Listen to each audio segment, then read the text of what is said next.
京都大阪方面のご乗客様にご案内いたします。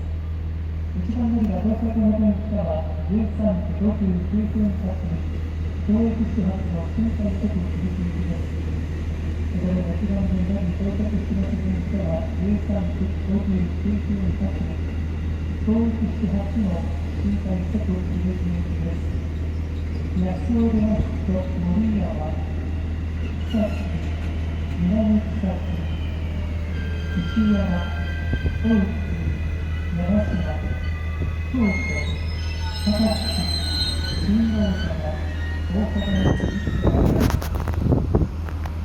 一番乗りが到着します電車は、京都市発13区